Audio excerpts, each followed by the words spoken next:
Ya estamos con nuestro invitado, Juan Facundo, ¿cómo preferís? Facundo. Ambos, Facundo. Con Facundo Álvarez Amestoy, politólogo de la Universidad de Buenos Aires, docente de histórico, yo diría ya de la carrera de ciencia política, con un seminario icónico ahí en la carrera sobre populismo y peronismo. Así que muchas gracias, Facundo, por venir. Gracias por la invitación. Eh, para vincular un poco con lo que estuvimos charlando hasta recién, ¿cómo te llevas vos, que sos una persona que trabaja el peronismo, con la categoría de populismo? Mira, a ver. Acá somos la Clausianos, ¿no? Como Ya empezamos mal. para irnos situando. No entendieron nada. No, a ver. Uno tiene con todas estas cosas, uno tiene sus momentos de deslumbramiento o su acercamiento digamos, más ingenuo. Y después, en la medida que va tratando de usar las categorías, tratando de bajarlas, de aplicarlas, de ver cómo se llevan con la realidad política concreta o con las fuentes históricas. Bueno, ahí van surgiendo cosas, le vas encontrando por ahí las costuras o algunas cuestiones, vas haciendo una lectura más fina. Esto lo digo porque me pasó con La Razón Populista, el libro de Laclau, que en su momento, cuando salió, y una lectura muy apresurada, me gustó mucho, pero porque, digamos, iba muy contra las lecturas clásicas, clasistas, digamos. De la política. De la ¿Qué sería una política, lectura clasista de la política? Y muy, digamos, las rigideces del marxismo académico, digamos. O sea, que el sujeto de la política Claro, es la clase o sea, trabajadora. clase obrera, burguesía o proletariado. La que lo dice no, bueno, eso no. Claro, el Laclau. No solo la política. Exactamente. Después, lecturas más tardías, incluso yo empiezo a ver que por ahí se va de mambo. Pero ¿Pero claro, se va de mambo en ese sentido? En decir, no hay sujeto predeterminado de la política. a ver, se va de mambo porque, a riesgo de denunciar una herejía, se va de mambo porque para mí tiene un exceso finalmente de constructivismo. Entonces, por un lado, sí, bien, la crítica a esa onda esencialista del marxismo de Marx, Uh-huh. está buena, me gustó, pero después,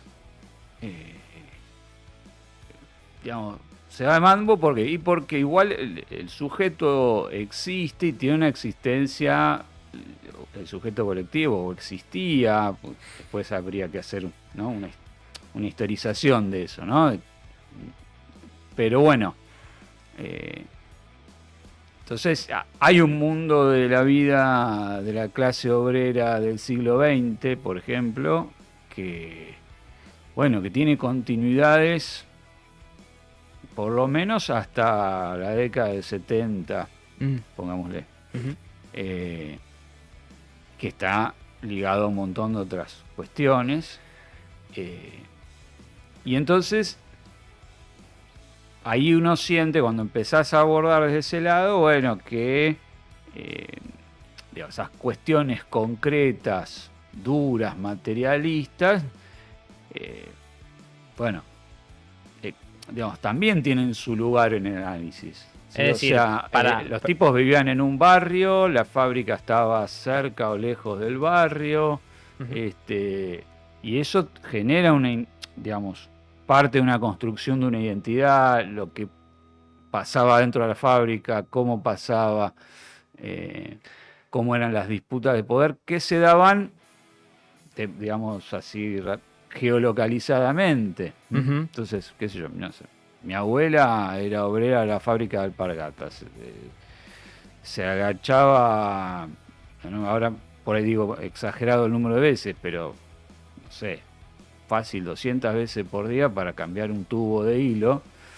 Y bueno, y digo, eso tenía un cruce en la forma en que ella vivía su peronismo distinto al de otros, digamos. Claro, o sea, vos lo que estás, me parece como bordeando es la idea de que acá veníamos de ver, por ejemplo, en el bloque pasado, esa famosa apelación a Piquetti y Cacerola, la lucha es una sola, ¿no? Sí. Como esos grandes momentos en donde hubo confluencias de demandas de sectores muy diferentes, ¿no? En representaciones similares. Y vos decís, no, en realidad el problema con esta forma de entender la cuestión del populismo, lo que fuere, es que le pone mucho énfasis al momento de construcción de ese sujeto, como si la gente no viniera a ese instante con cosas cargadas ya en la mochila, o sea, con Exacto. historias, con lugares de trabajo, etcétera. Entonces, aventuro una respuesta. ¿Para vos no te parece que hay una caracterización correcta cuando hablamos de populismo y ponemos ahí adentro, por ejemplo, al primer peronismo como construcción? Esa es una de las grandes preguntas que nosotros cada vez que arrancamos el seminario con Juan Pablo, que es otro docente histórico de la materia, y también del otro seminario, dedicado al peronismo, más específicamente, siempre, digamos, lo planteamos de manera abierta, es decir, como algo que cada estudiante tiene que tratar de encontrar a lo largo del recorrido de la materia, que nosotros lo que ponemos en la materia es para, al principio uno cree ingenuamente que es para ayudar a que esa pregunta se despeje, y después en realidad te das cuenta que la complicaste espantosamente. Era más fácil decir que sí. Claro, y entonces... Yo vine acá para que vos me expliques el peronismo, no para que me dejes más preguntas. Error. Era en otro lado. Vaya ingeniería. Claro, entonces... Y esto viene a su vez con algo que en mi caso, no quiero hablar por Juan Pablo, yo creo que cada vez que doy la materia, cada cuatrimestre que lo damos, y cada vez que leo más cosas nuevas y releo las anteriores, estoy más lejos de construir una pregunta, una respuesta, y más preguntas se abren y, digamos, ¿por qué? Porque parte del tema es cómo usás la categoría de populismo, las teorías, la perspectiva. Entonces, y eso también, digamos, el planteo de Laclau no lo agota. Las discusiones con los planteos de Laclau tampoco. Por ejemplo, a mí me gusta más un autor que tiene menos prensa, pero que hizo en los 90 visibilidad, digamos. Pierre Rostiguy, que creo que es canadiense, y me parece que vive en Chile, e investigó desde ahí, que hizo un artículo en la revista de sociales de la Universidad de Quilmes, de aquella época, de los 90, donde él dice, bueno, el populismo plantea la existencia, el populismo como fenómeno, en vez de como categoría o como concepto, plantea la división del campo político en dos dimensiones. El clásico eje izquierda-derecha se corta. O sea, ese eje horizontal, acá venía la parte, tenía que tener un PowerPoint y poner con 4 cuadrantes. Claro, y se corta por la vertical en arriba y abajo. Bien. Y entonces, populismo... pueblo, élite, claro, oligarquía, pueblo... Exacto. El principio habla de arriba y abajo. Arriba y abajo. Después, sin nombre y apellido. Claro, después le va a dar, sí, algunas indicaciones que te permiten ubicar fenómeno arriba o abajo, digamos, ¿no? Entonces, el tema, digamos, cómo sería, digamos, por ejemplo, los modales, la prolijidad, la imagen que proyectan los candidatos en ese sentido, el formalismo, ¿sí? Eso sería las características que te ubican arriba. Sí. En cambio, la propia desprolijidad de los sujetos populares, el lenguaje soez, los insultos, la forma de insultar, la falta de, digamos, Modales. de modales o de otro tipo de modales, digamos, en todo caso, la rusticidad, si querés. Lo que hoy entenderíamos como toda esa apelación, porque Milei tiene algo de eso, ¿no? De esa apelación a la incorrección solo- política. La No solo diferencia entre Milei. Milei y Macri. Sí. Es más claro en Trump. Bueno, Trump tiene la anécdota que yo ya la leí en varios lugares, que no me acuerdo quién había ido a visitarlo y le decía de otro país y le preguntaba, vio que alguien decía, usaba la expresión white trash o redneck, una de las dos, y decía, ¿qué significa? Y Trump le dice, lo que yo soy pero sin dinero.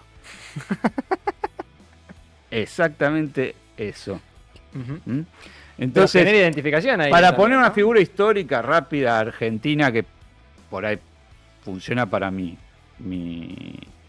más mi generación, pero supongo que ustedes lo habrán visto rápidamente, es Herminio Iglesias. Ujú. Claro. Sí. Es, Sí, un dirigente rústico, digamos, que se mandó una cagada. olvídate del En algún- cajón, en eso es anecdótico, lo propio de, a ver, soy rústico y qué. Es Total, decir, sí, sí, o sí, sea, sí, sí. hay un orgullo. Que no se dejaba coachear, digamos, no había política moderna en esa Exacto, campaña. lo- Sí, sí. A ver, volviendo a Ostigui, él dice, bueno, lo propio de los modos de vida y de socialización, de sociabilidad, de lo bajo, lo plebeyo, digamos. Ujú. ¿Mm? Y en un orgullo plebeyo, o sea, no una... Porque él lo que dice es, cuando vos comparás, esto también se puede cruzar con el artículo ese de O'Donnell, de ¿A mí qué Guillermo carajo me O'Donnell. importa? ¿A mí qué carajo me importa? Exacto, claro. Ese artículo lo muestra porque el caso es que en Argentina se rompe, el peronismo rompe una estructura de sumisión De las clases cultural populares. de los plebeyos, Ujú. digamos. Entonces, eso es lo que hay, supongo que él lo ve también en Chile. Él dice algo, dice, el problema acá en Chile es que la izquierda es toda arriba, Aristocrática. Exacto, entonces la discusión entre izquierda y derecha en Chile es dentro de los mismos sectores sociales Ujú. y los de abajo están afuera. Algo que le pasó históricamente a la izquierda partidaria argentina, ¿no? Digamos que también Ujú. un poco toda la discusión sobre los orígenes del peronismo y eso era, bueno, había un sector no políticamente no representado porque no había partido o armado político popular que los interpelara en esa misma lógica, ¿no? Es decir, ¿quién iba a votar a un socialista que era un aristócrata, que leía Marx y era medio, no sé, gorila en los términos más... A ver, eso Postperonistas. tiene varias aristas, piolas, para tirar. A ver, o piolines, más o hilos. Por un lado, más que nada había una especie de, desde el lado, digamos, que sería el antiperonismo, que por lo que uno va viendo en la lectura de fuentes históricas, aparece antes que el peronismo. Ujú. ¿Mm? Pero como contra la figura de Perón. Contra la figura de Perón, y en la medida en que van apareciendo grupos peronistas que lo apoyan públicamente, digamos, que se van convirtiendo en grupos masivos y que eso tiene su eclosión, su erupción volcánica el 17 de octubre del 45, bueno, ahí va a haber una desestabilización categorial de toda esta gente y se va a desplazar, o sea, va a haber como un nuevo objeto de desprecio y de subestimación, que son esas masas que apoyan a Perón.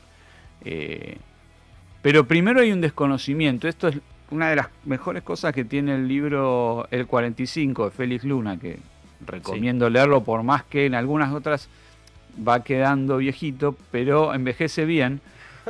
Sobre todo por la parte en que él, digamos, hace el trayecto histórico y después, al final de cada capítulo, cambia el tipo de letra, pasa a bastardilla y habla él. Opina. Cuenta lo que vivió Su y opina. experiencia, Digamos. claro. Sale del registro académico Historiográfico. y pasa al autobiográfico. Digamos. Y entonces dice, bueno, ¿dónde estaba esta gente? ¿De Total. dónde salió? Claro. Como la esposa de Piñera que dijo, estos son extraterrestres. Claro, ¿cómo? Claro. Exacto.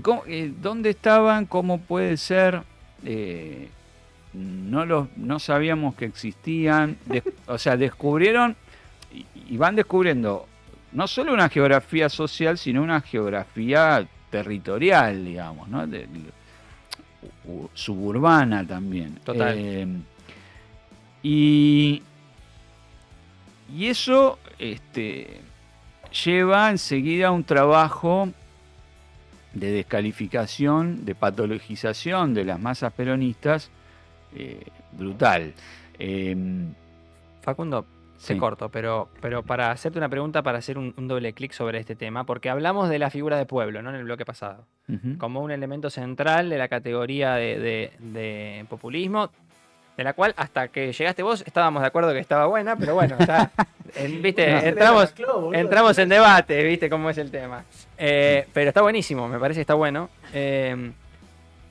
Esa imagen de pueblo con la que el peronismo opera, ¿no? Sí. ¿No? El pueblo peronista proyecta sobre la sociedad una imagen de pueblo trabajador, etcétera, un montón de figuraciones del pueblo. Siento que hay dos formas de mirarlo. O se construye en espejo de lo que ese antiperonismo que se estaba formando era y dice, no, esto que ellos dicen que es malo es bueno, ¿no? Ujú. O sea, dan vuelta a la tortilla de esa representación. O por otro lado, ponen cosas nuevas también ahí, ¿no? Y le adjudican un carácter novedoso. Ahí sí te etcétera. puedo dar una respuesta corta. Son las dos cosas Son las dos en cosas. simultáneo. Entonces, a ver, si querés trato de ordenarlo un poco cronológicamente. Ujú. El primero que empieza a crear una conceptualización y unas figuraciones sobre el peronismo con mucha claridad, con muy buena pluma, es Américo Gioldi. Socialista. Socialista. Él hace sus columnas y además tiene uno que hace las caricaturas con las figuras que él usa. O por lo menos así parece. A lo mejor si alguien estudia el tema del Partido Socialista de esa época, lo puede encontrar mejor cómo era la relación con el dibujante. Pero bueno, se nota muy bien la sinergia de ellos. Entonces, Gioldi va a usar, por ejemplo, la figura, como en algún momento aparentemente desde la Secretaría de Trabajo y Previsión, en algún lado reparten unos mates o regalan unos mates con alguna inscripción, no sé si era con el logo del Partido Laborista o con la cara de Perón, no sé, algo, no recuerdo bien cómo era, pero a partir de ahí él empieza a hablar de mates sin cabeza y los dibujos de las caricaturas que acompañan la nota de la multitud que escucha a Perón, primero son mates vacíos, o sea, no era mates sin cabeza, perdón, mates vacíos, Ujú. les dice. Y entonces está Perón hablándole o gesticulando frente a un montón de mates vacíos. Eso, el socialista lo. Sí. Si se toman el trabajo, yo si Lo que quieren... ahora es lo que dibujaba la señora de Recoleta, no me quiero imaginar. pensaban lo mismo. O sea, eso también tiene que ver con la explicación de la facilidad de hacer la Unión Democrática. Claro. O sea, el frente antiperonista. Exactamente. Que juntó a la izquierda y a la Juntó todo. derecha, los radicales. Y entonces, Si quieren eso después, yo tengo material digitalizado y además les puedo pasar, hice un par de ponencias sobre eso, porque yo estaba buscando el momento para mí, el concepto mejor destilado de esa producción que es muy importante y que yo no creo haberla agotado en lo que llegué a revisar, es el concepto de aluvión zoológico, que lo emitió Ernesto San Martino, un diputado radical, en la Cámara, O sea, refiriéndose a las masas, a los votantes peronistas, que un aluvión zoológico que le maullaba a la luna, o le gritaba a la luna, algo así. Era una cosa. San Martino tenía también un sentido poético, hacía unas imágenes maravillosas. En un escrito anterior había hablado de turbas afrocharrúas para el 17 de octubre. Como en mapuche iraníes, ¿no? Claro, sí, una apelación bastante parecida. Después había notas donde, bueno, animalidad, subhumano, de todo. O sea, una caracterización a priori irracional de ese pueblo. Total. Y totalmente, animalizada, o sea, son gente que no piensa. No solo racional, sino además, para usar el lenguaje de la época, elementos de la más baja ralea, o sea, había muchachones, ladrones, empleados municipales, prostitutas, de todo lo peor que podías poner en una multitud, o sea, los peores componentes, los más bajos componentes de la sociedad, eso. Que después, obviamente, en el Partido Comunista lo sintetizaban en lumpenproletariado. Sí, fácil de resumir. Ahí cómo te llevas vos con la caracterización, por ahí, que también tomamos de la CLO, pero es más general también, de bueno, la política no es solo una cuestión racional, sino que todo lo emocional, lo que mueve las tripas, que seguro, digo, al radical también le movía las tripas, y por eso decía semejante cosas, pero se paraba seguramente de un discurso racionalista. A ver, lo difícil es que la dimensión emotiva o pasional está desde el momento en que vos, voy a hablar de Carl Schmitt sin tener ganas de invadir Polonia, como diría Rosler. Digamos, del momento que vos trazás la división entre amigos y enemigos, que eso es constitutivo de lo político o de la política, bueno, o sea, siempre estás, luchando en política. Eso de la idea de la armonización de intereses es excepcional, los consensos se dan en cierto marco, claro, pero una vez ese marco desaparece o los intereses o las creencias, las preferencias son demasiado antagónicas, bueno, te vas caminando más rápido o más lento hacia algo parecido a la guerra. Bueno, y a la enemistad en sentido existencial. Bueno, es inherente a eso que haya pasiones desatadas. La campaña del 45 fue muy violenta. Qué sé yo, a Perón le pusieron bombas abajo de los vagones de tren. Había una resistencia, porque además también la Unión Democrática se leía como que estaba resistiendo a la expresión local del nazifascismo, claro, sí. Además de que lo escribían y el título del libro de Codovila, batir al nazi-peronismo en la Argentina. Bueno, toda esa es muy interesante, que además nadie reedita todos esos libros, ni los escritos de Gioldi, ni los de Codovila. Quedó ahí en el recuerdo, ¿no? Sí, podemos... Hay que ir a la Biblioteca Nacional a buscarlos. Entonces, igual algunos están en PDF, pero Gioldi además escribió otro que era hizo un libro que era Alpargatas, ¿cómo era el nombre? Ahora no se me... Bueno, pero algo de las alpargatas en la política argentina. Jugando con la idea de alpargatas sí, libros no. Claro, sí, era el título, pero ahora tengo esas cosas, hace mucho que no lo vuelvo a mirar.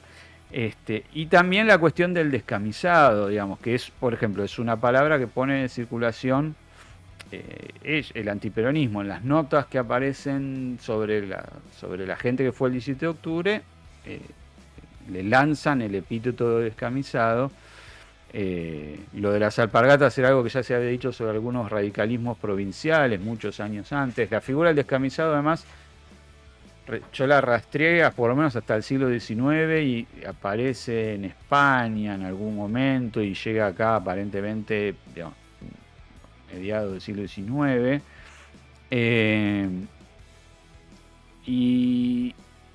Perón lo que hace, esto de lo nuevo y la inversión de sentido, Perón lo toma y lo convierte en algo positivo. Y lo hace en un discurso de la campaña electoral del 46, que es un discurso que no está en las obras completas editadas de los discursos de Perón, y que, digamos, yo lo encontré, aparece citado incompleto en el 45 de Félix Luna. Lo encontré en una versión en La Nación y otra en un diario de Santa Fe de la época, que el de Santa Fe es la única versión completa que yo encontré, que me parece que es la más completa, digamos. O sea, y ahí aparece la figura del descamisado. Claro, pero fíjate que, ¿por qué digo esto? Es una simple cuestión, que la Nación, la versión de La Nación, los periodistas lo transcriben, pero le faltan párrafos comparado con el del diario de Santa Fe, y en algunos casos está redactado distinto. Bueno, Alguien miente, claro, ¿no? ¿Esto a qué voy con estos detallitos? En que, digamos, una de las cuestiones que vos te encontrás cuando estudiás estas cosas, es que parece que está todo estudiado, resuelto y conocido. Uh-huh. No es así. Está lleno de huecos, porque en general, digamos, no solo de huecos, sino que además hay interpretaciones que carecen, están flojas de papeles en cuanto a fuentes, y se han convertido en las interpretaciones mainstream académicas. A lo mejor sí se va corrigiendo, no sé, en los últimos 10, 15 años, los historiadores argentinos que se dedican al tema han mejorado muchísimo. Pero en lo que se enseña en las materias de historia, de las carreras de sociales, de ciencia política, está bastante atrasado en ese sentido.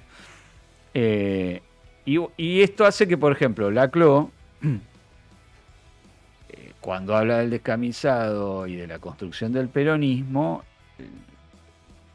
da la idea de que el peronismo sacó de la galera el término, lo inventó y, digamos, Claro, como sí, parte sí. de como una cosa, da la impresión de mucho más planificada de construcción de una identidad. Cuando vos vas a la fuente, te das cuenta que es, Se adueñaron de esto, que era una utilización claro, despectiva y digamos, es todo más, mucho más precario, mucho más improvisado, Claro. y en un juego de dialéctica entre peronismo y antiperonismo. Lo mismo, porque además uno imagina, en esto también hay un montón de problemas de anacronismo que hay que corregir siempre.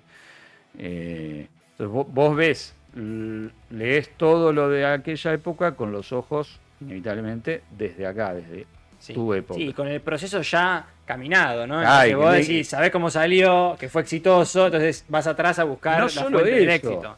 Una de las cosas que nosotros aclaramos en uno de los seminarios es, ojo, que el peronismo no es kirchnerismo en sepia. Ok. Claro, porque la gente que quiere... A ver, esto porque Cristina o Néstor, o que, ¿sí? Y a ver, ¿dónde está? ¿Quién era la cámpora acá? ¿Sí? Bueno, claro. ¿Dónde está Máximo en ese congreso del 46? Claro. Entonces, y no, a ver, pero porque, por ejemplo, te encontrás que hay una época inicial del peronismo, varios años, que es un peronismo sin marcha peronista, que Claro. de acá es inimaginable. Sí, que se va construyendo a los tubos. marcha, ¿no? Esta, sobre la marcha, igual que la doctrina, ¿qué es la doctrina? Cuando vos vas a las mejores ediciones más completas, que por algún misterio ontológico el Partido Justicialista no reedita, bueno, la doctrina es literalmente recopilación de citas fragmentarias de discursos de Perón, más algunos documentos. O sea, no tiene el carácter bíblico que también algunos de otro lugar también le adjudican, ¿no? No. Hay que ser doctrinario como si la doctrina fuera un manual de uso, como si fuera para hacer una Bueno, torta. ahí hay otro gran problema, que es una gran incomprensión y una lectura muy superficial de la forma de pensamiento político de Perón. Entonces, por ejemplo, y además, digamos, un problema también en muchos casos de no lo quiero decir tan fuerte, bueno, lo voy a decir fuerte, total. Estamos en confianza. Juntando amigos, de indigencia cultural, digamos. Entonces, en el mal sentido del término. Entonces, ¿qué es lo que pasa?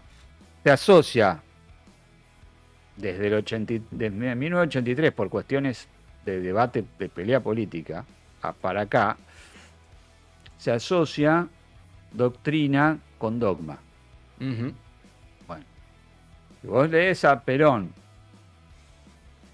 antes de ser Perón, que es el libro, sobre todo, no el único, pero digamos, el libro principal y el más orgánico de sus libros, que es Apuntes de Historia Militar, que es del 31, 32, por ahí, cuando Perón es profesor de la Escuela Superior de Guerra, y da la materia de Historia Militar, que son sus apuntes de clase, para los estudiantes. Bueno, sobre ese libro hay un montón, las pocas lecturas que hay, no digo un montón, pero mayoritariamente son de alto grado de incomprensión por no entender la conceptualización y el lenguaje militar y el mundo militar, o mala leche también, y una mezcla de ambas incluso. No voy a dar nombres ahí sí porque, bueno, por otras cosas es gente que uno respeta, algunos ya fallecieron, si no todos, pero bueno. Pero entonces, ¿qué pasa? Perón se encarga de explicar en todo ese libro y después lo va a hacer en las clases que se recopilan como el libro Conducción Política. En la escuela superior. En la Escuela Superior Peronista. Perón hace toda una serie de razonamientos y, digamos, además toma, cita extensamente a quienes roba, digamos, esas ideas, sobre todo al mariscal Foch de Francia, el vencedor de la Primera Guerra Mundial, en el frente occidental. Bueno, él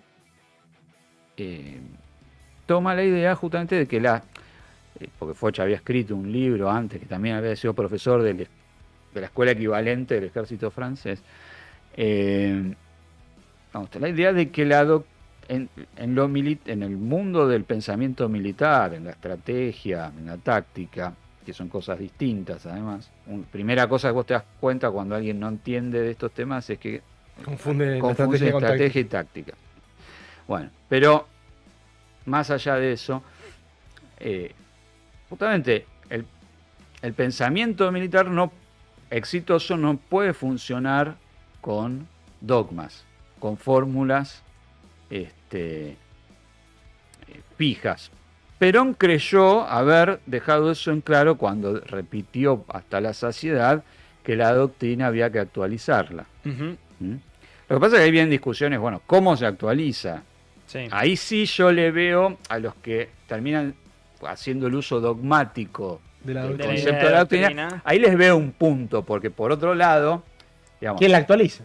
No solo quién la actualiza, y después, bueno, ¿cuál sería una actualización válida en el sentido de continuidad con el núcleo de la doctrina, ¿no? Sí. Porque, bueno, algunos... hubo una actualización doctrinaria hecha por el menemismo, por ejemplo, que cayó en el olvido, pero yo el discurso de Menem en el que lo plantea lo tengo desgrabado, tipeado, por una estudiante de una de las materias que con eso aprobó la materia. Pobre. Hizo el trabajo. El proletariado intelectual se somete a la tortura de escuchar la doctrina de Menem. Sí, no. Silvina. Saludos a Silvina, gracias. Genia. Bueno, y entonces, Perón toma de Foch para esta cuestión de la doctrina la idea de que, bueno, son principios fijos de aplicación variable, Total. según el caso. O sea, lo que determina es la situación. Que en lo militar se explica enseguida. Vos no usás, qué sé yo, la artillería o la infantería o los tanques o la aviación de la misma forma en todas las batallas, porque si no el otro te anticipa y te gana. Ujú. O porque no los tenés. Total. O porque ese día llovió. ¿Está bien? O sea, en 2 segundos los militares te lo entienden. Nosotros, desde las ciencias sociales, nos cuesta horrores. Somos más. Nos cuesta horrores porque... Somos más duros. No, pero además, a ver, creo que hacemos un trabajo importantísimo por tratar de ser incapaces de comprender a las Fuerzas Armadas. Ujú. Por distintas razones.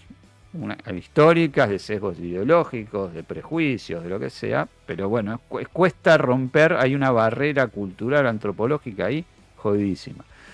Entonces, Perón dice eso. Y por otro lado, Perón saca de Foch su idea, que después lo va a dejar de citar a Foch y se la va a apropiar completamente, que es que el hecho predomina sobre la idea, la ejecución sobre la concepción. Y que entonces, eso lo dice, lo toma, lo cita en Apuntes de Historia Militar y después lo vuelve a decir en Conducción Política y de ahí en adelante siempre aparece que en la consigna es mejor que decir es hacer, mejor que prometer es realizar, es lo mismo, que es la esencia de entender correctamente. Después uno puede gustarle o no gustarle, estar de acuerdo o en desacuerdo, pero Una apelación fáctica, digamos. claro, ¿no? pero cuando se habla de pragmatismo en Perón es esto. Total. Y él además en conducción lo dice, después en conducción política dice, bueno, una buena política es una política que funciona, que tiene éxito. No me importan las intenciones. Las intenciones pueden ser maravillosas, los planes espectaculares, pero si no funcionan, si pierden, si no ganan, es una mala conducción. Y ahí para cerrar habíamos pensado una pregunta en ese sentido, trayéndolo un poco más hacia el derrotero, digamos, del peronismo, que sería, ¿cuál es tu reflexión sobre si el peronismo en algún momento abandonó, para vos, o en tu humilde opinión, o no supo recuperar esa representación de ese actor popular, ¿no? Que identificamos que estaba ahí en ese lugar? ¿En algún momento para vos lo perdió, lo sigue teniendo, lo sigue reteniendo? ¿Cuál es tu reflexión final al respecto de ese tema? A ver, bueno, es difícil dar respuestas sencillas con esto, pero a ver, yo te diría, por un lado, creo que hay una cuestión, hay una supervivencia de un pueblo peronista que se va achicando con el tiempo, que sería toda la gente que todavía tiene una estructura del sentimiento peronista. Que se siente peronista. Exacto. Sí. ¿A quién votaste? Al candidato del peronismo. Digamos que, no solo a quién votaste al candidato del peronismo, sino que participa de lo que queda de unos circuitos de sociabilidad, digamos, de una cultura política que tiene expresiones organizativas, tiene una especie de sociedad civil paralela, pero que cada vez está más débil, porque la principal, que son los sindicatos, está asociada a un tipo de industrialización que ya sabemos que no existe más. No existe, está en vías de extinción, digamos. Pero no solo eso, sino que hay, bueno, después queda también una red de gente, de militantes, gente que se organiza y que está organizada, que tiene muchos años, que se conoce, bueno, redes, digamos, la organización informal del peronismo, que describió muy bien un artículo muy bueno Steven Levitsky también en los 90. Y esto, digamos, y después está quienes todavía, y esto por ahí ya a nivel, digamos, de dirigentes medios, funcionarios y alta dirigencia, lo que empieza a notarse es que hay menos gente que tiene menos proporción que tiene la cultura política peronista en el sentido de la práctica política peronista. Ahí hay unos textos de Fernando Balbi muy buenos, que también tienen poca difusión, que es un antropólogo que hizo una cosa genial, que estudió cómo entienden los peronistas la lealtad y la conducción. Que están un poco en cuestión, ¿no? En cuestión no, pero, Bueno, volvieron a aparecer. Aparecen, claro, y bueno, y digamos, la parte de la conducción la explica en relación con el lugar que tiene el partido en el peronismo, que otra cosa que también volvió a aparecer ahora, bueno, que es un lugar siempre subordinado a la conducción. O sea, lo importante para el peronista es quién conduce, no quién preside el partido. Totalmente. Bueno, y justamente es más, el partido es una anécdota. Suele estar escindido. Balbi te va a decir, y creo que tiene razón, el partido es una herramienta más de la conducción. Sí. Importa en la medida en que sirve a la conducción o en que es una molestia a la conducción. Entonces, ¿qué es lo que pasa? La conducción es la que garantiza el éxito, la que construye el éxito, le da forma al propio peronismo y logra el predominio del peronismo en el sistema político o en la realidad política argentina. Ahí es donde está la crisis, creo yo. Okay. Y la crisis de identidad viene de eso, digamos. De una falla en la conducción. Sí, en la medida que seguís perdiendo elecciones, de que no ves que haya reflejos, qué sé yo, no sé. Sí. No hay. Y también otra cosa, no hay desafíos, porque cuando vos ves el peronismo de los 80, ves que rápidamente hubo sectores que con mucha fuerza salieron a pelear y a plantear la idea de los mariscales de la derrota y a plantear una renovación que empezaba siendo una renovación de dirigentes a la que se le buscó después darle contenidos y metodología para que no fuera solo una pelea de dirigentes, de nombres, una cuestión de nombres. Pero no, eso no, uno no lo vio ni en el 2015 ni desde el año pasado. Ni ahora. Bueno, veremos qué sigue pasando en el peronismo. Muchísimas gracias, gracias Facundo. Esperemos que hayan disfrutado de la entrevista como nosotros.